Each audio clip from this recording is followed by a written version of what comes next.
Él sí. Es una muy buena señal. Querido amigo Nino Casanelo, preséntelo usted. ¿Cómo te va, mi querido Nino? Oye, en verdad un gusto tenerte acá en Muchas el estudio, gracias. Nino. Estamos aquí. Siempre estamos en madrugando. contacto, en Zoom. No es lo mismo, ¿no? Cuando podemos hacer la conversación vis a vis. A ver, Nino. El presidente de la República envía esta propuesta para sacar de grupos prioritarios o atención prioritaria a las personas privadas de libertad. Arguye el artículo 35-51, pero de lo que estoy leyendo, Nino, dicen al menos los que un representante de derechos humanos acá, y doy el nombre, Billy Navarrete, y él habla de que ya no es necesario, porque eso ya está contemplado en la Constitución. Lo que pasa, bueno, tú eres el experto y por eso estás acá, pero si yo leo la pregunta formulada por el presidente, veo ambigüedad.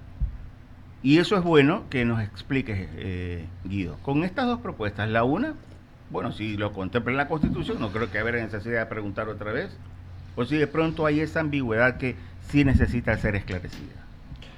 Bien, pues un saludo a la audiencia, Ramiro, Bolívar. Les agradezco pues la invitación. Tenemos que ser claros en una cosa, ¿no? Es muy clara la Constitución en cuanto a sus reformas en la no regresividad en materia de derechos. Y aquí hay un derecho adquirido como población, digámoslo así, de atención prioritaria. Pero luego vamos a lo conceptual, un poco para que la ciudadanía entienda por qué es importante que un privado de la libertad sea considerado dentro de este grupo. Y es que lo es.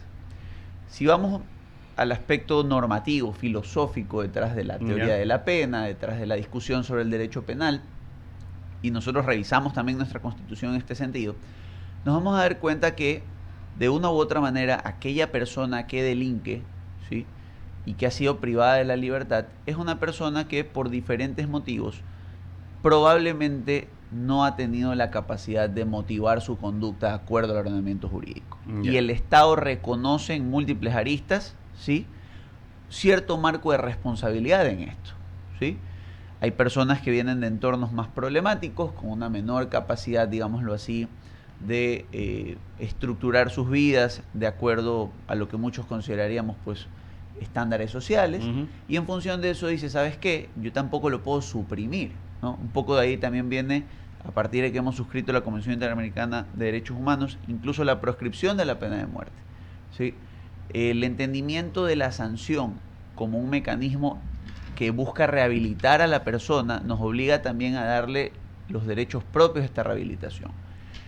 Que en la práctica el sistema se haya torcido de tal forma, y debemos ser claros, que tampoco vamos a cerrar los ojos a la realidad, que realmente los centros de privación de libertad no están cumpliendo esta función, no significa que la función en sí misma, ¿sí?, esté mal y que el enfoque de ellos como grupo prioritario pues deba alterarse. Esa es mi apreciación muy personal, ¿no? Creo que podría reformularse la pregunta, ¿sí?, tal vez en el sentido, y eso sí es una discusión mucho más profunda en materia penal, de cuál es la finalidad de nuestro sistema de rehabilitación social, ¿sí? Y claro, ahí, eso está ahí, y cuando hagamos eso, a lo mejor terminemos en la discusión, bueno, si tú ya no quieres una rehabilitación social y vas a hablar de una neutralización del delincuente, lo que en la técnica de la teoría de la pena se denomina una prevención especial negativa, lo vas a suprimir porque realmente sientes que no lo puedes salvar, ¿sí?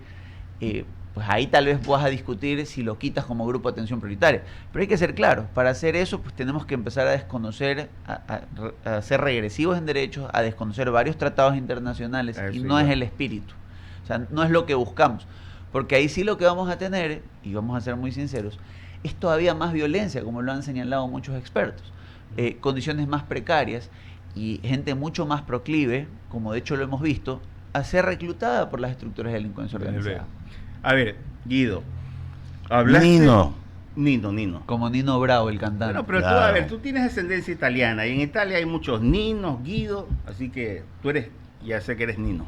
Ya, Quique, siga. A ver, Nino, te decía, en el hecho, porque nombraste la Constitución, hablaste también de los derechos y me corriges, Ecuador es uno de los pocos países que ha firmado una gran cantidad de acuerdos, de compromisos que tienen relación con derechos humanos. Y esta palabra de regresión, que también suena fuerte, Es como quitarle, más allá de la causa por aquellas personas que estén en centros de rehabilitación, quitarle en indefensión, por ponerlo así, derechos que le asisten, porque están contemplados en derechos humanos en general a nivel mundial, pero puntualmente en ese caso ellos ya están tras las rejas y no tienen posibilidad de defenderse. Entonces, es un tema bastante delicado, muy sensible. No, desde luego, o sea, ahí sí mi postura personal, pues más allá de que si es la convicción del presidente, pues veremos qué le dice la Corte al respecto. Pero en lo personal, como abogado penalista, ¿no? Creo que el enfoque está más bien, o debería reorientarse, a atacar otro tipo de delitos con mucha más fuerza. Hay que reconocerlo, un esfuerzo reciente al gobierno por hacerlo también, en este último proyecto de fortalecimiento del lavado de activos, más allá de, digamos, el discutido impuesto a los vehículos, que se conversó mucho. Hay ahí, por ejemplo, ya lo que yo denomino, le están entregando garras a la UAFE, ¿no? Okay. Están permitiendo, se va a entrar a discutir medidas autónomas administrativas de congelamiento de activos por parte de la UAFE, susceptibles pues de una ratificación por juez. ¿Y por qué digo esto, no? Porque también tenemos un problema sistémico de criminalización de la pobreza, ¿no? Vemos en centros de rehabilitación muchas personas de muy escasos recursos, precisamente de estas pues que no han podido adecuar su comportamiento al estándar social, en ocasiones hasta por falta, digámoslo así, de vivir en sociedad. De hecho, a veces muchos nos reímos y decimos... No solo es incorporado. Centros hay que decirlo así. Claro, hay centros de rehabilitación social, pero bueno, ha habido gente que jamás estuvo habilitada socialmente realmente. Entonces, bajo esa premisa, yo sí creo que si uno reenfoca hacia el orden económico la lucha, con algunas de las herramientas que ya tenemos, terminando de mejorarlas por, digamos, los bemoles también propios de la legislatura, como la extinción de dominio, como los delitos de lavado de activos, los delitos de cuello blanco, como las estafas masivas, los enriquecimientos ilícitos, y en función de ellos también empezamos a golpear por ahí, ¿sí? Lo que vamos a entender es una sociedad en su conjunto con una economía más sencilla y también con la interiorización de todos del cumplimiento normativo. Porque yo lo voy a decir, si uno no ataca los delitos de cuello blanco y los delitos económicos, genera una percepción general en los demás que la forma de escalar socialmente es la delincuencia. El problema es que aquella persona que tiene menos recursos no comete delitos de cuello blanco, termina cometiendo delitos de bagatela. Y ellos muchas veces terminan siendo consecuencia o efecto, mejor dicho, de los primeros. Es correcto. Entonces, porque no tienen los recursos. Es correcto. Entonces, si nosotros, y voy a ser muy duro, toleramos la defraudación tributaria y parte de esa defraudación tributaria luego se traduce en que no tengo recursos para los planes sociales, sí, realmente lo que tengo que atacar es al mismo nivel que la delincuencia organizada, la asociación ilícita, los robos, los asesinatos, los sicariatos, tengo que atacar la defraudación tributaria, enriquecimiento ilícito, enriquecimiento privado no justificado, el lavado de activos, etcétera, etcétera, etcétera, ¿no? Yo creo que debe haber una correlación ahí y creo ahí sí que cuando lo optimicemos vamos a ver realmente personas motivadas a no cometer inconductas a nivel de altas esferas y a nivel, digámoslo así, de poblaciones que demográficamente están tratando de mutar o pasar a otro estrato social, si se quiere, ¿no? Correcto. Te dejo con el abogado Ramiro Cepeda. Nino, ¿qué tal? Buen día. Me gusta verlo. Regresión de derechos versus populismo penal. Porque ese es el resumen del asunto. No podemos enfrentar un tema que, como bien lo has descrito, es una realidad que choca. Si tengo que escoger el dinero como Estado en atender a los niños con desnutrición crónica infantil versus atender la alimentación de quienes han transgredido la ley, han matado gente, por supuesto la lógica me lleva a que voy a atender a los primeros y desatender a los segundos. Pero ya llevando al plano de lo práctico, la estructura jurídica del país nos impide eso. Sí, correcto. Es una camisa de fuerza que, como tú bien lo anotas, y déjame ver si te he captado en la respuesta, primero hay que desbaratar la camisa de fuerza que nos tiene sometidos al cumplimiento de ciertas normas antes de llegar a tomar una decisión como la que ha enviado el presidente para que sea conocida. Desde luego, para esto la Corte va a tener que reconocer porque de hecho así lo dice nuestra normativa. Corríjanme, me parece que el proyecto fue enviado en el sentido de enmienda, es decir, someterlo a votación. Y el problema ahí es que cuando es regresivo en materia de derechos, esto no va a pasar ese filtro constitucional. Es como que si quiera, guardando las distancias, como que si quiera implantar la pena de muerte. Es que al final del día, y es un excelente ejemplo el que coloca, lo conversábamos hace un ratito, en el fondo, si yo también desatiendo a esa población vulnerable, ¿sí? Porque lo son, o sea, hay que entender, son personas que están privadas de su libertad, bajo tutela estatal, porque han sido incapaces de modularse o de regirse por las normas de conducta social. Entonces, en lo amplia y en lo programática y en lo garantista que es nuestra Constitución, lo que ha dicho, oye, esa gente está igual de vulnerable que un niño.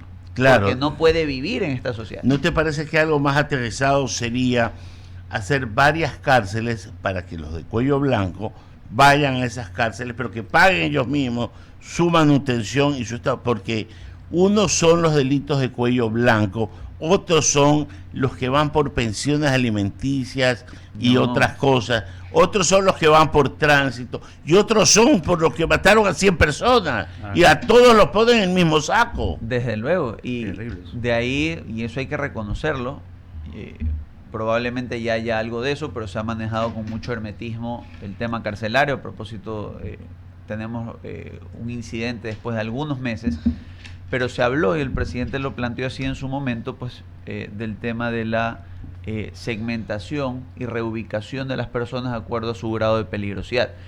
De hecho, y es muy triste decirlo, si usted revisa con detenimiento ese privado de libertad por pensiones alimenticias, pese a que está en las mismas condiciones que los demás, ¿sí? En el fondo no es un privado de libertad como tal, es un aprehendido por pensiones alimenticias.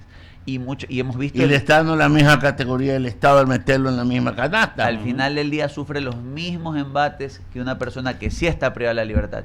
Y en eso sí, es una cuestión de dividir los espacios físicos, pero en lo que sí respecta a los que se están rehabilitando, y eso es lo que planteamos, y efectivamente esa es la idea de Ramiro, si tenemos un conjunto de personas acostumbradas a salir bien libradas de tipos penales, sí, que tradicionalmente no pesquisamos, y esto no es solo del presidente de la República, aquí está el sistema judicial, está la Fiscalía General del Estado, está la misma cultura de evasión tributaria que tenemos a nivel nacional, donde la gente lo aplaude tristemente, por ejemplo, ¿sí? Entonces, si nosotros reenfocamos el golpe hacia allá, si vamos pues a tener, porque ahí sí va a ser muy duro, pues, cuando al que le toca empezar a enfrentar la prisión es una persona de recursos, créame que va a ser el primero, como usted bien lo señalaba, en pedir que las condiciones mejoren. Es correcto. Entonces, bajo esa lógica, y yo siempre seré muy duro en este tema, yo sí creo que antes de empezar a señalar simplemente a las personas que vienen de estructuras de delincuencia tradicional, sí tenemos que empujar todos, Administración de Justicia, Asamblea también, ahora en las reformas que se vienen, Claro. y Ejecutivo, empujar hacia un país que también ataque la delincuencia de cuello blanco. Yo preferiría atacar a la justicia, que cuando la justicia funcione, todo esto que estamos hablando, que es una consecuencia de la mala, pésima y corrupta administración de justicia, probablemente solo estén en la cárcel los que deben de estar, porque un alto porcentaje de ciertos PPL no deberían estar ahí, y muchos que están en las calles deberían estar adentro. Entonces la justicia no es ni tan ciega, ni tan equilibrada, ni tan imparcial. Más bien selectiva, diría usted. Totalmente, totalmente. La venda de la dama está con un ojo abierto y otro cerrado. La balanza está chueca, está como las del mercado. La espada está sin filo. O sea, todo está corrupto a nivel de justicia. Por eso que yo creo que estas discusiones terminan siendo una calentura que, por todo lo que hemos conversado, no debe pasar de la Corte Constitucional en su análisis, porque un estudiante de primer curso de Derecho Constitucional y con algo de conocimiento de Derecho Penal entiende que esto no puede ser. En efecto, ahora hay que entenderlo también desde la visión política que hoy muestra el presidente, pues no, él lo que quiere mostrar es mano dura, ¿sí? Y darle el respaldo también a las Fuerzas Armadas que han intervenido en el sistema carcelario, a la policía, de que mañana pues no los vayan a señalar como objetos de violaciones. Pero la verdad sea dicha, ¿sí? La única forma de lograr eso, al final del día, ¿sí?, es teniendo un control y también proporcionar lo que a veces en las estructuras internas de los centros de rehabilitación dan las estructuras de delincuencia organizada, que es relativo orden, recursos, provisiones. O sea, tomar el control positivamente, ¿sí? E insisto, tener los recursos que se logran a través de atacar o pesquisar los delitos de cuello blanco. Yo se lo planteo a usted. Si la gente empieza a ser procesada por defraudación tributaria, yo le pregunto a usted, ¿quién va a atreverse mañana a no declarar lo que es ante el fisco? Y por tanto negar los recursos necesarios para el Ahora, la realidad es, mientras yo no tenga una política de ejecución fiscal, de determinación in situ, en el lugar, en territorio, y a partir de esto un procesamiento oportuno por fiscalía y judicatura de este tipo de delitos, lo que va a pasar recurrentemente, pues que la gente dice, bueno, pues aquí evadir impuestos es más barato pues, que ir a enfrentar a la administración de justicia, me la juego. Me he robado 50 millones, me cuesta 5 entre el abogado, la multa y lo demás, y me quedan 45. Pero ahí soy muy claro en aplaudir lo que ha hecho el gobierno, lo digo, de tomar este paso que inexplicablemente no se había dado meses atrás, del que la Asamblea no discutió, del que la misma Sobanca había recomendado en su momento a la Asamblea Nacional, que es hoy ya presentar la recomendación Gafilat de al menos que la UAFE, ¿sí?, pueda congelar activos, ¿sí?, de aquellas personas que se presumen cometido. A mí siempre me preocupará ese tema y le voy a decir por qué. Porque una cosa es darle tijeras a un sastre y otra cosa es darle tijeras a un mono. Porque estamos acostumbrados a que ciertas instituciones estén utilizadas como mecanismos de extorsión política, ¿ya? Y se las va manejando de esa manera. Cuando tengamos autoridades independientes, es decir, que la UAFE no sea manejada por el Ejecutivo, sino sea una institución independiente que se gobierne por sí misma y de manera técnica, sin temor ni favor, poder estar coincidiendo con usted con lo que se manda. Mientras esté a manos del político de turno, a mí me preocupa. Bueno, acaba de tener la reforma anterior, la inmediata anterior a esta, uno de los temas álgidos, de hecho fue uno de los señalamientos del Ejecutivo, es precisamente el nuevo método de designación del director de la UAF, que se hace por terna ante la Asamblea. Yo en lo personal, pues entiendo las preocupaciones de Ramiro, pero yo sí creo que, esto es lo que ocurre generalmente en las unidades de análisis financiero a nivel internacional, yo sí creo que tiene que tener una articulación con la política pública desde el Ejecutivo. De acuerdo, pero el nivel de decisión esté ajeno a la política pública y a los políticos. Pero este es el espacio, Ramiro. Acaban de crear un consejo de lavado de activos. A lo mejor le dan esta potestad al consejo, que tiene algunos miembros de las superintendencias. Ofrezco revisar eso, pero no me acuerdo si acogieron esa recomendación. Y por lo menos pues que sea el consejo el que en un grupo reservado y en una sesión bastante confidencial evalúe la documentación del caso y a lo mejor plantean que tiene que ser tan secreto como un secreto de Estado, porque claro, no puede ser que se vaya divulgando, que le diga, oye vos, lo sabes que te están investigando, saca la plata ahí y ándate, ¿no? Entonces regresemos a que lo haga el director, pero nos damos cuenta. No digo regresar, digo buscar una forma en que eso sea blindado. Correcto. ¿Ya? Para que yo no le estoy quitando potestades, a mí me da miedo es los que van ahí.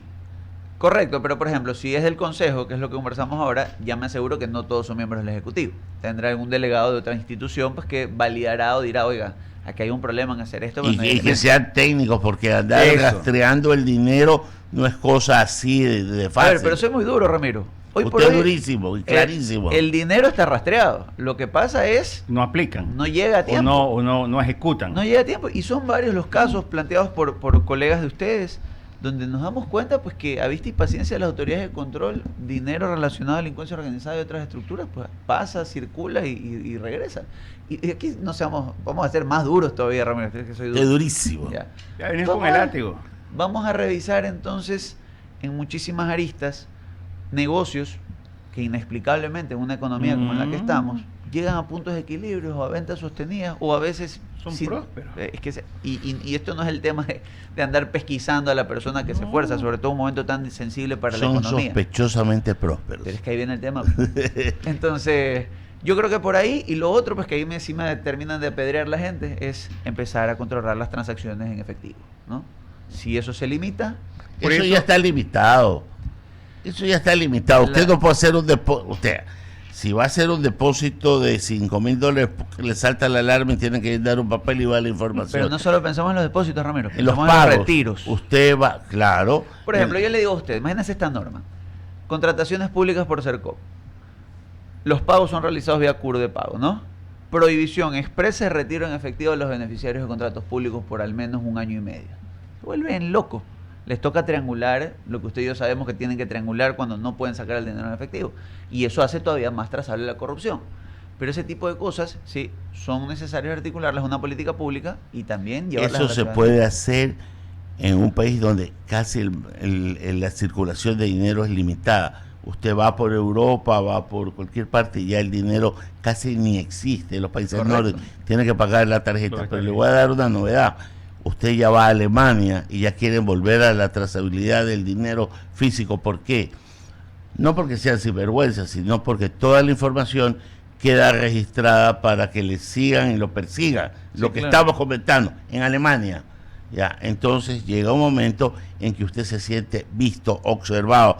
Oiga, estoy gastando en esto. No me jodan. También tengo la libertad de la privacidad de saber en lo que quiero gastar mientras no sea un delincuente.